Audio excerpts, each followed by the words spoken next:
God says today that I will guide you with my eye.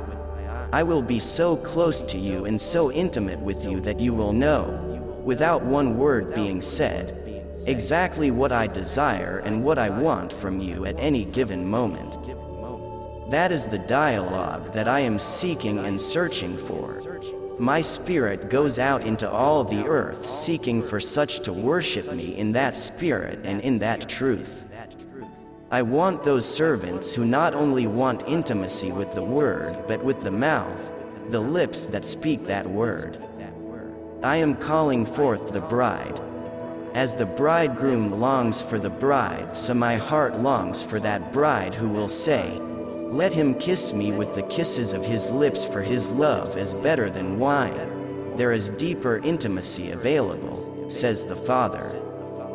There are available levels of intimacy that haven't been experienced on the earth. It goes beyond the vintage of any move of God or wine of the Spirit that has been known in times past. I am taking you past mere human joy or elation based upon outward circumstance. I am bringing you into direct communion with me, spirit to spirit. My Holy Spirit is encapsulating and enveloping your human spirit. I am bringing you into such a place of oneness with me that it will be hard to determine where I leave off and where you take up. Do you have strength for that experience? I am releasing strength to you that you might leave behind the pedantic, pedestrian understanding of walking in my kingdom and boldly abandon yourself to a new confidence in me. God says today, you can set your own season in my kingdom. You may have been taught that there is little you can control in life, but that is not what my word says. I am the Lord of the heavens and the earth. There is nothing that happens in creation that I am not fully aware of and influencing at every level. You are my beloved child in whom I take pleasure both to bless and benefit you. I live on the inside of you. My kingdom is on the inside of you. My kingdom is my rule. My sovereignty and my omnipotence, omniscience, and omnipresence. Do you really think that living for me and walking in my kingdom is about being plowed under by circumstance or going through life as a failure in abject suffering? Say of your soul, the greater one lives within me. Say of your soul, I really can do all things through Christ which strengthens me. The religious mentality will always throw dispersions on the kingdom way of thinking. Religious, illegitimate authority will continually attempt to disqualify you from my very promise. They say to you, wrongly, that I want you to suffer and to go without.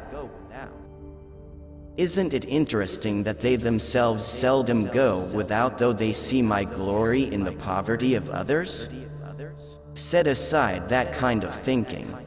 This is a day that you will enter into a new experience of the entitlement that the cross of Christ and the suffering of Calvary affords you. I love you because I love you, because I love you. What about all your shortcomings? We will deal with those along the way. Just be cooperative. Be in a place of yieldedness at all times, but know this, beloved, everything in your life improves from here. The Father says today that I will wait no longer to throw open the gates of my kingdom to the hungry, the lost, and the broken. My church is not a maximum security vault to keep people out. It is an open gate to bring those that are unwashed, needy, and hurting to a place of cleansing and healing. You are one of those gates. Be open, you everlasting gate. Lift up your head, you everlasting doors, for I am come to reclaim that which was mine and to distribute my inheritance to those that are crying out for deliverance. I have heard the cry of mankind. I have heard their cries in the brothels. I have heard their cry in the hovels and in the streets. I have heard their cry and I have made the decree. That will be enough of that. So, get ready, says the Father. Get ready to receive those that are coming to my supper. On Calvary I opened my heart, and opened my veins and poured my life out to the needy.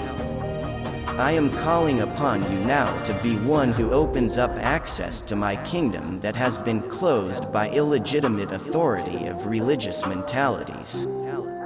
The scribes, the Pharisees and the hypocrites would not come. Therefore I am bringing those from the highways and byways. They are coming in broken. They are coming in bleeding. They are coming in unwashed. They won't look too good and they won't smell good. They will constitute an interruption to church as usual, and many of my children will be offended. They will be offended because they have forgotten where they came from.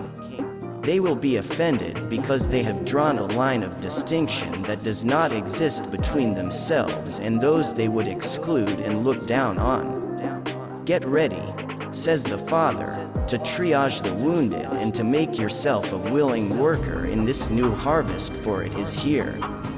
No longer waiting, no longer wondering. The harvest begins.